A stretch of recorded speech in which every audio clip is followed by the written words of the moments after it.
जय हिंद साथियों, आप सभी का स्वागत करता हूं आप सभी के अपने चैनल टारगेट सिलेक्शन में। साथियों, बहुत हो चुकी यूपी पुलिस कांस्टेबल की तैयारी और अब बारी है आपकी परीक्षा की, यानी कि परीक्षा के लिए आप अपने आप को बिल्कुल तैयार समझिए। और ये साथियों मैं 75 प्रश्न आपके सामने लेकर आया हूं, यानी कि सबसे पहले साथियों हिंदी के आप लोग देखेंगे जैसे आपके एग्जाम में लगभग क्वेश्चन आएंगे 37 क्वेश्चन।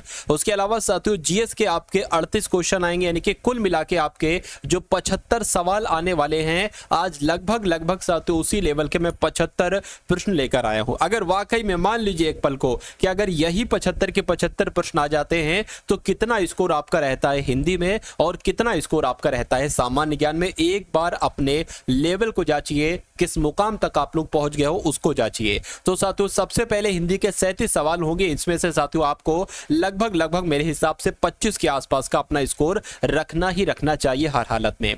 तो पहला सवाल आपकी स्क्रीन पर है कि रामायण का अगर संधि विच्छेद आपसे एग्जाम में पूछे तो आप किसका चयन करेंगे? आप करेंगे राम धन अयन का, यानी कि रामायण का संधि विच्छेद क्या होगा साथियों? राम धन अयन होगा। उसके बाद देखिए निम्नलिखित में से मुहावरा का अर्थ बताइए, यानी कि सिर से पानी गुजर जाना, इसका मतलब क्या होता है साथियों? कि अच्छी चीज का और अच्छा हो जाना नहीं।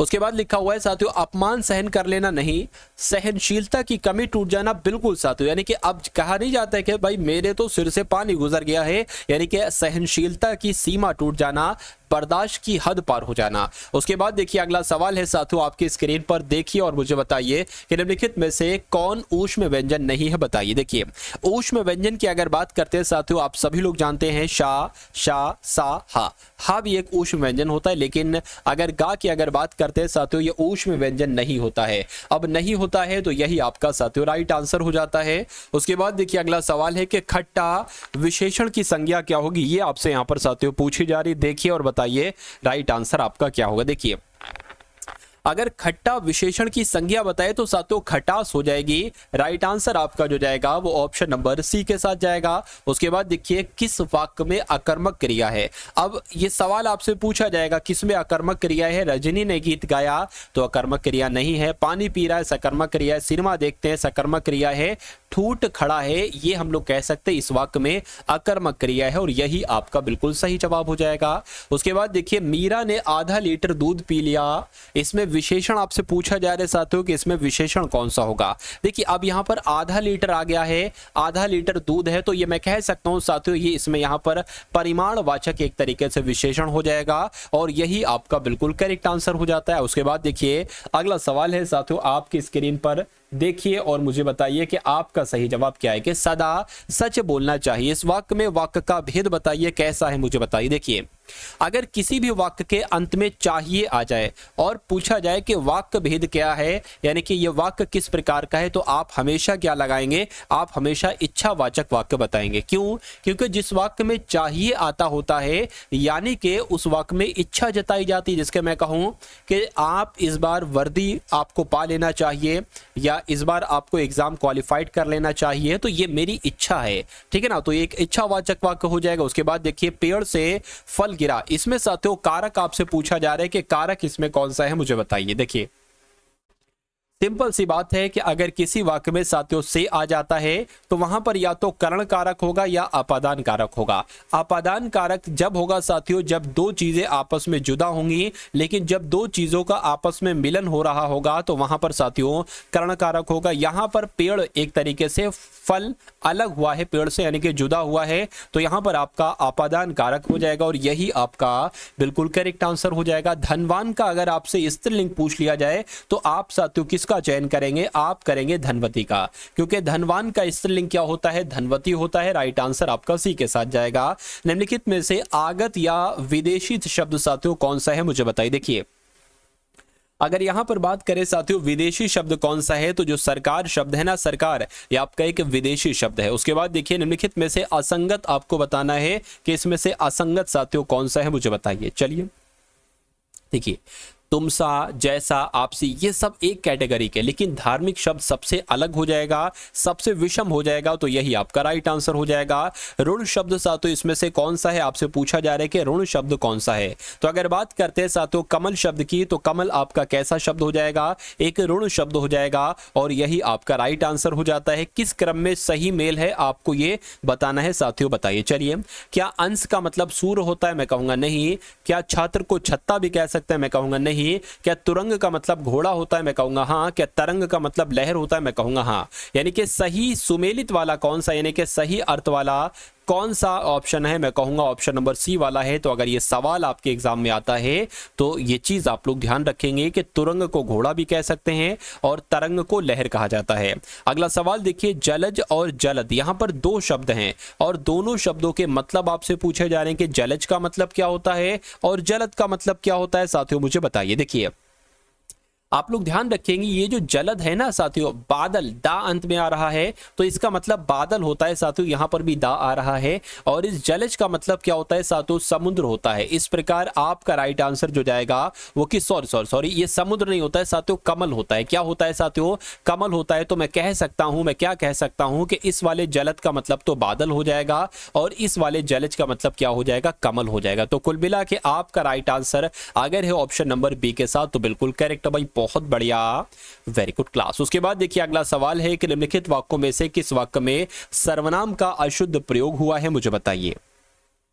देखिए, वह स्वयं यहां नहीं आना चाहती, ये तो सही है, कोई दिक्कत नहीं है। आपके आग्रह पर मैं दिल्ली जा रहा हूं, ये भी वाक्य बिल्कुल सही है। मैं तेरे को एक घड़ी दूंगा, देखिए मैं तेरे को, मेरे को, ये सब गलत होता है, अशुद्धि मानी जाती है। मैं कहूंगा कि इस क्वेश्चन का राइट आंसर आपका सी है। तो अगर आपका भी आंसर यहां पर ऑप्शन नंबर सी के साथ था तो मैं कहूंगा कि आपका आंसर साथियों बिल्कुल करेक्ट था। उसके बाद देखिए कि एक प्रत्यय लगाने पर सप्ताह का रूप क्या हो जाए, यानी कि सप्ताह शब्द में अगर इक लगा दिया जाए तो कौन सा शब्द बन जाएगा, साप्ताहिक बन जाएगा या साप्ताहिक, ये लिखा हुआ है साप्ताहिक और ये लिखा हुआ है साप्ताहिक, ये साप्ताहिक, ये गलत है, ये भी गलत है। मैं कहूंगा साप्ताहिक शब्द होता है ना कि साप्ताहिक होता है। तो कुल मिला के राइट आंसर की अगर बात करें ऑप्शन नंबर बी हो जाता है। उसके बाद देखिए अभ्यागत शब्द में साथियों उपसर्ग क्या होगा, मुझे बताइए। देखिए अभ्यागत की अगर बात करते हैं, इसमें उपसर्ग की अगर बात करें तो अभी आपका राइट आंसर हो जाएगा और यही आपका बिल्कुल करेक्ट आंसर हो जाता है। अब आपसे पूछा जा रहा है, देखिए यहां पर हर एक चीज ली गई है साथियों, जो भी आपके टॉपिक है, जहां जहां से सवाल आपसे पूछे जाते हैं हिंदी के सेक्शन में, उन सभी साथियों टॉपिक को एक तरीके से कंप्लीट करेंगे आज की इस वीडियो में, ठीक है ना। यानी कि सभी टॉपिक से जो इंपॉर्टेंट क्वेश्चन है वो साथियों मैंने निकाले हैं, ठीक है ना। तो महान की अगर बात करें कि महान का विलोम क्या होता है, अगर आपसे सवाल पूछ लिया जाए तो महान का विलोम क्या होता है, तुच्छ होता है। तो जो लोग भी यहां पर हैं ऑप्शन नंबर ए के साथ मैं कहूंगा बिल्कुल सही है। दरिद्र का विलोम आपसे पूछा जा रहा है साथियों, वैभव हो जाएगा दरिद्र का विलोम। उसके बाद देखिए अगला सवाल है आपके स्क्रीन पर साथियों, देखिए और मुझे बताइए कि राइट आंसर आपका क्या होगा। देखिए पक्षी को क्या क्या कहा जा सकता है, क्या पक्षी को खग कहते हैं, विहग कहते हैं, पखेरु कहते हैं, नभचर कहते हैं, चिड़िया कहते हैं, शंकुत कहते हैं, मुझे बताइए। या ये सभी कहते हैं, यानी कि ये जितने शब्द आपको दिख रहे हैं कि ये सभी पक्षी के पर्यायवाची है। देखिए साथियों अगर बात करें, चंद दिन आपके पास बचे हैं और इन चंद दिनों में आपको क्या करना चाहिए मैं आपको बता देता हूं। 2024 से लेकर 2018 से लेकर 2024 तक के जो भी यूपी पुलिस कांस्टेबल के, स्पेशली यूपी पुलिस कांस्टेबल के पेपर हो चुके हैं साथियों, वो आपको लगाना चाहिए, ठीक है ना। तो साथियों मैं एक पीडीएफ आपको दूंगा ये वाली, और एक पीडीएफ आपको दूंगा साथियों 10 मॉक टेस्ट वाली। अगर आप डेली 2 मॉक टेस्ट लगाएंगे तो 5 दिन में बहुत आराम से साथियों इन मॉक टेस्ट को लगा सकते हैं, ठीक है ना। इन दोनों पीडीएफ को अगर आप अच्छे से लगा लेते हैं तो मेरा मानना है कि 65 से 70% पेपर आपका यहीं से आ जाएगा, ठीक है ना। तो साथियों चंद दिनों में इनको आप लोग सरसरी निगाहों से आप लोग देख लेंगे, प्रश्नों को देख लेंगे, क्योंकि बहुत सारे क्वेश्चन साथियों यहां से डिक्टो आपको देखने को मिलेंगे। तो ये दोनों पीडीएफ आपको 45 रुपए में दी जा रही है साथियों। डिस्क्रिप्शन में एक लिंक है व्हाट्सएप पर पीडीएफ प्राप्त करने का, जब आप उस लिंक पर साथियों क्लिक करेंगे तो आपके सामने क्या साथियों, आप हमारे व्हाट्सएप पर आ जाएंगे और वहां पर आपको एक बारकोड दिया जाएगा, उसमें आप 45 का पेमेंट करके साथियों इस पीडीएफ को प्राप्त कर सकते हैं। तो साथियों एक बार जरूर देखिएगा, इन सभी क्वेश्चंस को देखिएगा और अपने एग्जाम को क्रैक कीजिएगा। देखिए पक्षी की अगर बात करते हैं तो ये सारे के सारे पक्षी के ही पर्यायवाची हैं, इसलिए राइट आंसर जिनका है ऑप्शन नंबर डी के साथ मैं कहूंगा कि आपका आंसर बिल्कुल करेक्ट है। जगन्नाथ की अगर बात करें, समास विग्रह करेंगे तो कैसे बनेगा साथियों? जगन्नाथ का मतलब होता है जगत का नाथ। क्या होता है? जगत का नाथ, यानी कि आपका राइट आंसर जो जाएगा, अब हलंत वाला आपको आंसर चुनना है, ठीक है ना? तो आपका आंसर जाएगा साथियों ऑप्शन नंबर बी के साथ। अगला सवाल है, आपसे पूछा जा रहा है कि कहां चले तुम, राम नाम का पीतांबर तन पर डाले। यहां पर रेखांकित पद में कौन सा समास है आपसे पूछा जा रहा है, यानी कि पीतांबर की अगर बात करें, पीतांबर में कौन सा समास है मुझे बताइए। तो पीतांबर में तो कर्मधारय समास है। कौन सा समास है साथियों? कर्मधारय समास है, इसलिए राइट आंसर आपका जो जाना चाहिए वो ऑप्शन नंबर बी के साथ जाएगा। अगला सवाल देखिए, वाग्जाल का संधि विच्छेद क्या होगा मुझे बताइए। अगर एग्जाम में साथियों आपसे सवाल पूछ लिया जाए कि वाकजाल का संधि विच्छेद क्या होता है, तो वाक धनजाल होता है। क्या होता है साथियों? वाक धनजाल होता है, ये आप लोग ध्यान रखेंगे। उसके बाद देखिए अगला सवाल है, आपसे यहां पर साथियों क्या पूछा जा रहा है कि समुद्रोर्मी का संधि विच्छेद क्या होगा मुझे बताइए। चलिए, तो यहां पर साथियों आपका राइट आंसर क्या हो सकता है? देखिए एक तो समुद्र अलग हो जाएगा, जो कहां पर लिखा हुआ है यहां पर विसर्ग आ गया जो कि गलत होगा। एक तो यहां पर है और एक यहां पर है, ये भी गलत है। और ऊर्मी होता है, ये ऊर्मी लिखा हुआ है, तो समुद्रधर ऊर्मी जो हो जाएगा ये समुद्रोर्मी का संधि विच्छेद हो जाएगा और यही आपका बिल्कुल करेक्ट आंसर हो जाता है। भाई बहुत बढ़िया, वेरी गुड क्लास। अब इस क्वेश्चन को देखिए, अगर ऐसा क्वेश्चन आता है तो आपका आंसर क्या जा सकता है कि अशुद्ध वाक्य साथियों चयनित कीजिए। अशुद्ध वाक्य इसमें से कौन सा होगा मुझे बताइए। चलिए देखिए, तुम्हारा दुष्कृत्य दंडनीय है, ये अशुद्ध वाक्य होगा, तो ये तो सही लग रहा है। पंडिताइन भली महिला है, ठीक है ना? या मुझे भय है कि वह बेईमानी करेगा, या तुम सब में राकेश बहुत श्रेष्ठ है, बताइए। चलिए, अब यहां पर अगर बात करते हैं साथियों, देखिए यहां पर बहुत भी आ गया और श्रेष्ठ भी आ गया। कह सकते थे तुम सब में राकेश श्रेष्ठ है, बहुत भी आ गया और श्रेष्ठ भी आ गया, तो यहां पर दिक्कत लग रही है और यही आपका साथियों राइट आंसर हो जाएगा। उसके बाद देखिए अगला सवाल है, आपकी स्क्रीन पर साथियों देखिए और मुझे बताइए कि आपका सही जवाब किस ऑप्शन के साथ जाएगा कि निम्नलिखित में से कौन सा वाक्य शुद्ध है। अब आपसे पूछा जा रहा है कि इसमें से कौन सा वाक्य सही है। आपसे 2 से 3 तरह के सवाल पूछे जाएंगे, 4 वाक्य आपको दिए जाएंगे। आपसे पूछा जाएगा कि इन 4 वाक्यों में से कौन सा वाक्य शुद्ध है, और दूसरा सवाल होगा कि इनमें से कौन सा वाक्य अशुद्ध है। तो शुद्ध वाला भी अशुद्ध वाला भी ऐसे करके साथियों आपसे पूछा जाएगा एग्जाम में। देखिए यहां पर अगर बात करते हैं शुद्ध वाक्य कौन सा है, एक पानी का गिलास दीजिए। मैं कपड़े नहीं दिया हूं, गलत है। मैं आपकी प्रति रक्षा करता हूं, कृष्ण पीतांबर धारण करते थे। चलिए देखिए यहां पर साथियों कृष्ण पीतांबर धारण करते थे, ये साथियों सही लग रहा है। बाकी कुछ ना कुछ दिक्कत लग रही है तीनों में।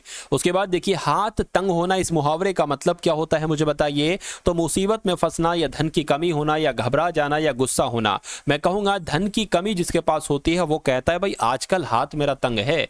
उसके बाद देखिए अगला सवाल है, कभी नाव गाड़ी पर, कभी गाड़ी नाव पर, इसका मतलब क्या होगा बताइए। तो गाड़ी और नाव के भेद को बताना नहीं, जीवन में उताव चढ़ाव का क्रम आना, मिलजुल कर काम करना, जल और थल की बराबरी करना। तो मैं कहूंगा साथियों कभी नाव गाड़ी पर और कभी गाड़ी नाव पर, यानी कि जीवन में उताव चढ़ाव आते रहते हैं।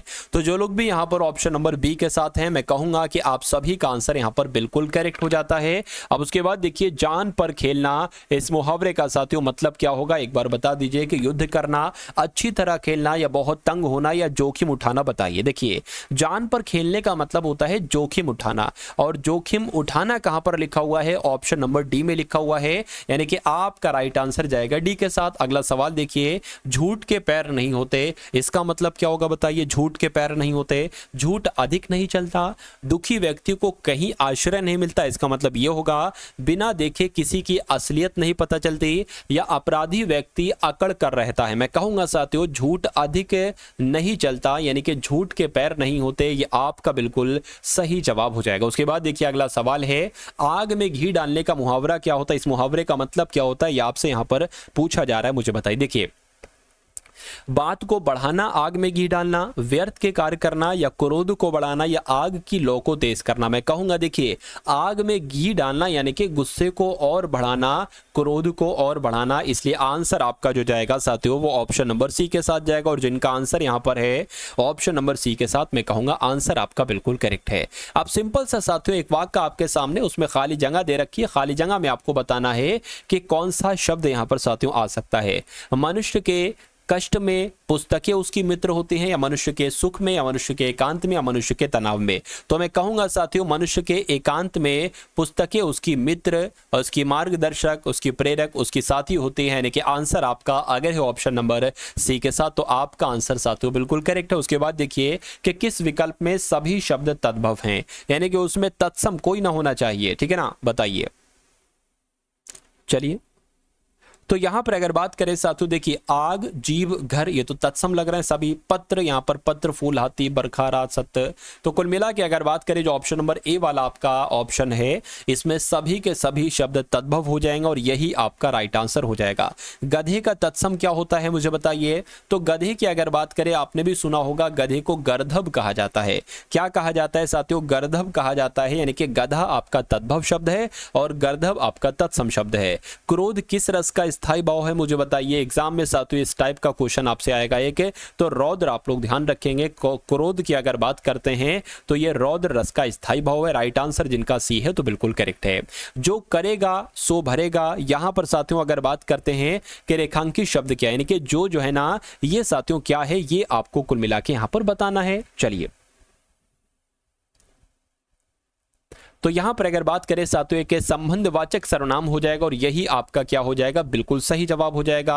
किस विदेशी यात्री ने भारत का दौरा सबसे पहले किया था। तो लगभग 36-37 क्वेश्चन आपने देखे हिंदी के, तो इन 36 क्वेश्चन में से बताइएगा कि कितने आपके बिल्कुल सही रहे। अब साथियों 38 सवाल आप लोग देखेंगे सामान्य ज्ञान के। किसके साथियों देखेंगे, सामान्य ज्ञान के साथियों, यूपी जीके के 38 क्वेश्चन देखेंगे और इसमें आपका स्कोर साथियों लगभग 15 से 16 का होना चाहिए। कितने का, 15 से 16 प्रश्न आपको बिल्कुल सही करना है। तो आपके सामने साथियों सवाल है कि किस विदेशी यात्री ने भारत का दौरा सबसे पहले किया था। यह सवाल आपसे पूछा जाएगा। तो मेगास्थनीज के द्वारा ही साथियों यह ऐसा विदेशी यात्री था जिसने, मेगास्थनीज ने ही भारत का दौरा सबसे पहले किया था। हितोपदेश पुस्तक के साथियों लेखक कौन है। तो इस पुस्तक के लेखक नारायण पंडित हैं। कौन है साथियों, नारायण पंडित हैं, आप लोग ध्यान रखेंगे। राइट आंसर आपका जाएगा ऑप्शन नंबर सी के साथ। नाट्यशास्त्र की रचना किसने की थी। तो आपको मालूम होना चाहिए साथियों भरत मुनि के द्वारा ही की गई थी, ठीक है ना। यानी कि आपका राइट आंसर है ऑप्शन नंबर सी के साथ। तो मैं कहूंगा कि आपका आंसर बिल्कुल सही है। उसके बाद देखिए अगला सवाल है कि सूफिया कलाम जो एक प्रकार का भक्ति संगीत है, ये विशेषता है गुजरात की, कश्मीर की, या साथियों राजस्थान की, मुझे बताइए। तो ये कश्मीर की विशेषता है सूफिया कलाम, ठीक है ना। सूफिया कलाम की अगर बात करें, ये कश्मीर की विशेषता है, ठीक है। उसके बाद देखिए अगला सवाल है, देखिए यानी कि जो आपका सूफिया कलाम है जो एक प्रकार का भक्ति संगीत है कश्मीर का। अगला सवाल देखिए, किस सूफी संत को सुल्तान तारिकिन यानी कि सन्यासियों के सुल्तान की उपाधि मिली थी। तो किसकी बात चल रही है साथियों, शेख हमीदुद्दीन नागौरी की बात चल रही है, ठीक है ना। शेख हमीदुद्दीन नागौरी की बात चल रही है। इन्हीं सूफी संत को सुल्तान तारिकिन कह लो, या एक तरीके से साथियों सन्यासियों के सुल्तान की उपाधि दी गई थी। उसके बाद देखिए अगला सवाल है, देश बंधु की उपाधि किसकी है मुझे बताइए। यानी कि देश बंधु की उपाधि जो है ना, ये चितरंजन दास को दी गई थी। ये किसको दी गई थी साथियों, ये चितरंजन दास को दी गई थी। ये आप सभी लोग यहाँ पर याद रखेंगे। राइट आंसर अगर आपका है ऑप्शन नंबर बी के साथ, तो मैं कहूंगा कि आपका आंसर यहाँ पर बिल्कुल सही हो जाता है। उसके बाद देखिए कि गांधी इरविन समझौता जो कि 5 मार्च 1931 को हुआ था, ये किसके बीच हुआ था, यानी कि ये किससे संबंधित है, ये आपसे यहाँ पर पूछा जा रहा है, मुझे बताइए। तो ये सविनय अवज्ञा आंदोलन से संबंधित है, ये आप सभी लोग याद रखेंगे। जो गांधी इरविन समझौता है 1931 में हुआ था और सविनय अवज्ञा आंदोलन से ये संबंधित है। अगला सवाल देखिए, राज्यसभा और लोकसभा की समान शक्तियां किस क्षेत्र में है बताइए। चलिए, तो अगर बात करें साथियों संविधान संशोधन के विषय में है, तो मैं कहूंगा बिल्कुल ये आपका बिल्कुल सही और बिल्कुल सटीक जवाब हो जाता है। उसके बाद देखिए अगला सवाल है कि लोकसभा किस प्रकार मंत्रिपरिषद के उत्तरदायित्व को व्यवहारिक, ठीक है ना, व्यवहारिक रूप साथियों प्रदान करता है। मंत्रिपरिषद के विरुद्ध अविश्वास का प्रस्ताव पारित करके, हाँ ठीक है। उसके बाद देखिए मंत्रिपरिषद के किसी सदस्य द्वारा प्रस्तुत विधि या किसी प्रस्ताव या विधेयक को अस्वीकार करके, बिल्कुल। उसके अलावा साथियों मंत्रिपरिषद के किसी मंत्री द्वारा पेश की गई धन की मांग को अस्वीकार करके, बिल्कुल। यानी कि आंसर आपका जाएगा ऑप्शन नंबर डी के साथ, यानी कि ये सभी सही हैं। उसके बाद देखिए जम्मू कश्मीर का संविधान साथियों कब लागू हुआ था? तो अगर ये सवाल आपसे पूछा जाए तो आप लोग यहां पर याद रखेंगे साथियों 26 जनवरी 1957 को आप लोग का याद रखना है कि जम्मू कश्मीर का साथियों संविधान लागू हुआ था। उसके बाद देखिए अगला सवाल है आपकी स्क्रीन पर, आपको बताने कि वर्तमान में भारत का एकमात्र टंगस्टन उत्खनन केंद्र कौन सा है? तो कौन सा है साथियों? अगर ये सवाल आपके सामने आ जाए तो आपका राइट आंसर किस ऑप्शन के साथ जाएगा? डेगाना के साथ आपका आंसर जाना चाहिए। यानी कि टंगस्टन उत्खनन केंद्र जो है ना वो डेगाना में है। उसके बाद देखिए बगलिहार जल विद्युत परियोजना के कार्यान्वयन पर किस देश को आपत्ति है? तो किस देश को साथियों आपत्ति है? या पाकिस्तान को आपत्ति है, बड़ी दिक्कत इनको लगती है। तो कुल मिला के राइट आंसर की अगर बात करते हैं कि आपका आंसर किस ऑप्शन के साथ जाएगा, तो मैं कहूंगा ऑप्शन नंबर डी के साथ जाएगा। अगला सवाल, किसने सबसे पहले पृथ्वी की परिधि को मापा था? मुझे बताइए, यानी कि किसने सबसे पहले पृथ्वी की परिधि को मापा? तो इनका नाम इरेटोस्थनीज है। क्या नाम है? इरेटोस्थनीज इनका नाम है। और इरेटोस्थनीज के द्वारा ही पृथ्वी की परिधि को सबसे पहले मापा गया। अगला सवाल देखिए, पृथ्वी के अलावा किस ग्रह पर ऋतु परिवर्तन होता है? बताइए।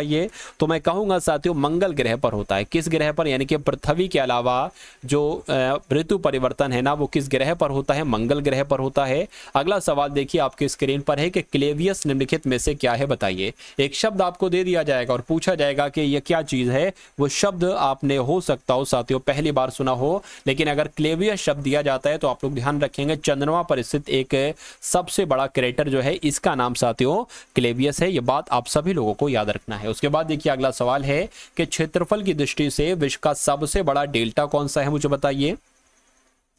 तो अगर बात करते हैं यहाँ पर सुंदरवन डेल्टा की, तो आप सभी लोग ये याद रखेंगे कि क्षेत्रफल की दृष्टि से विश्व का सबसे बड़ा डेल्टा सुंदरवन का डेल्टा है। अगला सवाल देखिए, मानचित्र पर बनाई गई वो रेखा जो समुद्र से बराबर ऊंचाई वाले स्थानों को मिलाते हैं उनको क्या कहा जाता है? तो अगर ये सवाल आ जाए तो कंटूर आपको लगाना है, यानी कि आंसर आपका इस सवाल का क्या होगा? कंटूर होगा। ये बात आप सभी लोग यहाँ पर साथियों याद रखेंगे। चलिए उसके बाद देखिए अगला सवाल है आपकी स्क्रीन पर कि सर्वेंट्स ऑफ इंडिया सोसाइटी के संस्थापक साथियों कौन थे? तो सवाल की अगर बात करते हैं साथियों जी के गोखले थे। कौन से साथियों? जी के गोखले थे। चलिए उसके बाद देखिए अगला सवाल है आपसे पूछा जा रहा है कि सती प्रथा को समाप्त करने वाले गवर्नर जनरल कौन थे? तो इनका नाम की अगर बात करते हैं विलियम बेंटिक इनका नाम है और इन्होंने ही साथियों सती प्रथा को समाप्त किया था। ये ऐसे गवर्नर जनरल थे जिन्होंने सती प्रथा को समाप्त करने के प्रयास किए थे और इन्होंने एक अहम योगदान इसमें निभाया था। उसके बाद देखिए पोंग बांध का निर्माण निम्नलिखित में से किस नदी पर किया गया है? तो किस नदी पर किया गया है? मैं कहूंगा व्यास नदी पर किया गया है। तो सवाल आप लोग ध्यान रखेंगे, उसका उत्तर आप लोग ध्यान रखेंगे कि पोंग बांध का निर्माण जो है ना ये व्यास नदी पर किया गया है। उसके बाद देखिए 1 रुपए के नोट किसके द्वारा जारी किए जाते हैं? बताइए। तो 1 रुपए के नोट की अगर बात करें साथियों भारत सरकार के द्वारा जारी किए जाते हैं। आपका राइट आंसर किस ऑप्शन के साथ जाएगा? ऑप्शन नंबर डी के साथ जाएगा। डूरंड कप किस खेल से संबंधित है? अगर ये सवाल आपसे पूछा जाए तो आप क्या लगाएंगे? मुझे बताइए। आप लगाएंगे साथियों फुटबॉल, यानी कि डूरंड कप की अगर बात आती है तो फुटबॉल नाम आएगा क्योंकि डूरंड कप साथियों फुटबॉल के खेल में ही दिया जाता है। अगला सवाल देखिए कि निम्नलिखित में से कौन सी सदिश राशि है? मुझे बताइए। तो जब हम सदिश राशि की बात करते हैं ये अदिश राशि है, ये अदिश राशि है, ये अदिश राशि है, लेकिन ऑप्शन नंबर सी वाली यानी कि जो विस्थापन है ना ये साथियों आप लोग ध्यान रखेंगे एक सदिश राशि है, इसलिए आपका राइट आंसर जो जाएगा वो ऑप्शन नंबर सी के साथ जाएगा और जिनका आंसर यहां पर है ऑप्शन नंबर सी है, मैं कहूंगा बिल्कुल करेक्ट है। उसके बाद देखिए अगला सवाल है कि पृथ्वी की सतह पर किसी का भार 29.4 न्यूटन है, तो द्रव्यमान साथियों उसका क्या होगा? कुल मिला के इस सवाल के बारे में आपसे पूछा जा रहा है कि इस क्वेश्चन का राइट आंसर आपका साथियों क्या हो सकता है? बताइए। चलिए तो अगर इस टाइप का क्वेश्चन आ जाए तो कुछ नहीं आपको करना है। देखिए आपको सिर्फ इतना ध्यान रखना है कि अगर आपसे कहा जाए कि पृथ्वी की सतह पर किसी का भार कितना हो, अगर 29.4 न्यूटन हो तो उसका द्रव्यमान क्या होगा? कुछ नहीं करना है साथियों, 29.4 को आपको 9.8 से साथियों इसकी क्या करा देना है? भाग करा देना है। ठीक है ना? क्या करा देना है साथियों? भाग करा देना है और इसकी भाग कराओगे तो साथियों 3 आ जाएगा, यानी कि 3 किलोमीटर क्या हो जाएगा साथियों? आपका बिल्कुल सही जवाब हो जाएगा और यही आपका राइट आंसर हो जाएगा। यानी कि अब वजन चेंज हो सकता है, 29.4 की जगह कुछ भी हो सकता है। द्रव्यमान पूछा जाए तो 9.8 से आपको भाग कराना है। अगला सवाल देखिए साथियों आपकी स्क्रीन पर है कि सूर्य में निरंतर ऊर्जा का सृजन किस कारण से होता है, बताइए। चलिए, तो किस कारण से होता है, मैं कहूंगा नाभिकीय संलयन की वजह से होता है। आपका right answer option number A है। अगला सवाल देखिए कि एक मनुष्य के द्वारा भूमि पर लगाया गया दबाव सबसे अधिक कब होगा, बताइए। तो साथियों सबसे अधिक जब वह नीचे भूमि पर लेट जाता है जब होगा, नहीं। जब वह एक पैर की उंगली पर खड़ा हो जाए तब होगा, या जब वह दोनों पैरों को भूमि पर सपाट रखकर खड़ा हो जाए तो होगा, या उपरोक्त सभी समान दबाव उत्पन्न होंगे। मैं कहूंगा साथियों कि मनुष्य अगर भूमि पर सबसे ज्यादा दबाव लगाना चाहता है तो जब वो एक पैर की उंगली पर खड़ा हो जाता है ना, तो सारा दबाव जो उसके एक पैर की उंगली पर होता है तो दबाव सारा वहां पर लग जाता है। और जब आप लेट जाते हैं तो आपका दबाव हर जगह पर आ जाता है, तो वो साथियों बढ़ जाता है आपका दबाव। लेकिन अगर कोई एक उंगली से खड़ा है तो सारा दबाव उस पॉइंट पर होगा जहां पर उसकी उंगली होगी भूमि पर। उसके बाद देखिए एक लड़की झूले पर बैठी हुई स्थिति में झूला झूल रही है। उस लड़की के खड़े हो जाने पर आवर्तकाल पर साथियों क्या प्रभाव पड़ेगा, बताइए। तो आवर्तकाल कम हो जाएगा। डायरेक्ट अगर क्वेश्चन आए तो डायरेक्ट आपको आंसर लगा देना है, क्योंकि इस टाइप के क्वेश्चन जब भी आते हैं तो उसमें रत्ती भर का चेंज नहीं होता है। उसके बाद देखिए अगला सवाल है, आपसे पूछा जा रहा है कि चंद्रमा के धरातल पर दो व्यक्ति एक दूसरे की बात नहीं सुन सकते। अब क्यों नहीं सुन सकते ये आपसे मैं पूछ रहा हूं। क्या चंद्रमा पर उनके कान काम करना बंद कर देते हैं, या चंद्रमा पर वायुमंडल नहीं है, या चंद्रमा पर वे विशेष प्रकार के अंतरिक्ष सूट पहने रहते हैं, या चंद्रमा पर बहुत ही मंद गति से चलते हैं। मैं कहूंगा चंद्रमा पर वायुमंडल नहीं है, और जहां पर वायुमंडल नहीं है तो चंद्रमा के धरातल पर दो व्यक्ति एक दूसरे से नहीं सुन सकते साथियों बात, यानी कि बात नहीं सुन सकते, कानों में आवाज नहीं आ सकती जहां पर चंद्रमा वायुमंडल नहीं होता है। चलिए, उसके बाद देखिए अगला सवाल है आपकी स्क्रीन पर कि वह वैज्ञानिक जिसने परमाणु सिद्धांत की खोज की, बताइए। तो उनके नाम की अगर बात करें साथियों, जॉन डाल्टन उनका नाम है, जिन्होंने परमाणु सिद्धांत की खोज की। ये क्वेश्चन आपके लिए बहुत इंपॉर्टेंट है। उसके बाद देखिए अगला सवाल है आपकी स्क्रीन पर कि केंद्र सरकार ने पेराई सत्र 2024-25 के लिए गन्ने के उचित एवं लाभकारी मूल्य में कितने रुपए प्रति क्विंटल की बढ़ोतरी की। तो कितने रुपए प्रति क्विंटल की बढ़ोतरी की, मैं कहूंगा 25 रुपए प्रति क्विंटल की बढ़ोतरी की। आंसर आपका जिस ऑप्शन के साथ जाएगा वो ऑप्शन नंबर बी है। अगला सवाल आपकी स्क्रीन पर है कि साथियों ये M777 होवित्जर क्या है। तो ये एक साथियों तोप है, और कैसी तोप है, एक हल्की तोप है, इसलिए राइट आंसर आपका जाएगा ऑप्शन नंबर बी के साथ। उसके बाद देखिए अगला सवाल है, पूछा आपसे ये जा रहा है कि आकाशवाणी के सबसे लोकप्रिय प्रस्तोता अमीन सयानी, क्या नाम इनका, अमीन सयानी, इनका एक बीमारी की वजह से साथियों फरवरी 2024 में निधन हो गया था। तो पूछा जा रहा है किस बीमारी की वजह से इनका निधन हुआ था, तो मैं कहूंगा हृदयघात की वजह से इनका निधन हुआ था, इसलिए राइट आंसर आपका जाएगा डी के साथ। चलिए, उसके बाद देखिए निम्नलिखित में से किस राज्य की विधानसभा में शिक्षा एवं सरकारी नौकरियों में 10% आरक्षण देने वाला विधेयक फरवरी 2024 को पारित किया गया। तो ये इंपॉर्टेंट क्वेश्चन है साथियों, पूछा जाएगा आपके एग्जाम में। आप लोग ध्यान रखेंगे इस क्वेश्चन का राइट आंसर महाराष्ट्र के साथ जाएगा, यानी कि आपका राइट आंसर की अगर बात करते हैं तो महाराष्ट्र आपके सवाल का बिल्कुल सही जवाब हो जाएगा, क्योंकि महाराष्ट्र राज्य की विधानसभा में शिक्षा एवं सरकारी नौकरियों में 10% आरक्षण देने वाला विधेयक 20 फरवरी 2024 को पारित किया गया था। आंसर आपका जाएगा बी के साथ। अगला सवाल देखिए, 75वें गणतंत्र दिवस परेड की थीम क्या थी साथियों, मुझे बताइए। अगर ऐसा सवाल आपसे थोड़ा सा पुराना है, ठीक है ना, लेकिन आंसर आपका क्या होगा मुझे बताइए। तो भारत लोकतंत्र की मातृका और विकसित भारत, ये साथियों 75वें गणतंत्र दिवस परेड की थीम थी। उसके बाद देखिए ग्रैंड स्लैम जीतने वाले सबसे उम्रदराज टेनिस खिलाड़ी कौन, तो इनके नाम की अगर बात करें रोहन बोपन्ना इनका नाम है, और ग्रैंड स्लैम जीतने वाले सबसे उम्रदराज टेनिस के खिलाड़ी रोहन बोपन्ना ही है। उसके बाद देखिए अगला सवाल है, भारत में मध्यम दूरी की किस बैलिस्टिक मिसाइल का सफलतापूर्वक परीक्षण 7 दिसंबर 2023 को किया गया। तो अगर बात करें साथियों इसका नाम क्या था, तो नाम आप लोग ध्यान रखेंगे अग्नि प्रथम, क्या नाम साथियों, अग्नि प्रथम नाम आप लोग ध्यान रखेंगे। उसके बाद देखिए अगला सवाल है, नए भारत का सामवेद नाम की पुस्तक किसके द्वारा लिखी गई? तो ये तो राम बहादुर राय के द्वारा पुस्तक लिखी गई। किसके द्वारा ये पुस्तक लिखी गई? यानी कि नए भारत का सामवेद नाम की जो पुस्तक है ये राम बहादुर राय के द्वारा पुस्तक लिखी गई। मोनाजाइट बालू में कौन सा खनिज पाया जाता है साथियों, बताइए? तो थोरियम पाया जाता है। क्या पाया जाता है साथियों? थोरियम पाया जाता है। आंसर आपका सी के साथ। एस्बेस्टॉस किससे बनती है? अगर ये सवाल डायरेक्ट पूछ लिया जाए तो कैल्शियम लगा देना है आपको। एस्बेस्टॉस किससे बनती है साथियों? कैल्शियम से बनती है। राइट आंसर आपका जाएगा ऑप्शन नंबर ए के साथ भाई। बहुत बढ़िया, वेरी गुड क्लास। तो ये 75 क्वेश्चन साथियों आप लोगों ने देखे। मेरा मानना है कि ये क्लास आपको पसंद आई होगी। अगर पसंद आई है तो वीडियो को लाइक करके साथियों जाइएगा और एक प्यारे से कमेंट जरूर अवश्य कीजिएगा। उसके अलावा यूपी पुलिस कांस्टेबल प्लेलिस्ट का लिंक आपको डिस्क्रिप्शन में मिल जाएगा। उस प्लेलिस्ट पर जब आप क्लिक करेंगे तो आपके सामने कुछ वीडियोस ओपन हो जाएंगी। मेरा मानना है कि एग्जाम से पहले पहले उन सभी वीडियोस को देख कर जाइएगा, ठीक है ना। मेरा मानना है कि आपका हर एक कॉन्सेप्ट साथियों क्लियर हो जाएगा उन सभी वीडियोस के माध्यम से, ठीक है। उसके अलावा जिस पीडीएफ का मैंने जिक्र किया था उसका भी लिंक डिस्क्रिप्शन में आपको मिल जाएगा। व्हाट्सएप पर पीडीएफ प्राप्त करने का सिर्फ 45 रुपए में आपको दी जा रही है वो वीडियो। तो मिलते हैं हम सभी लोग आने वाली वीडियो में। जय हिंद साथियों।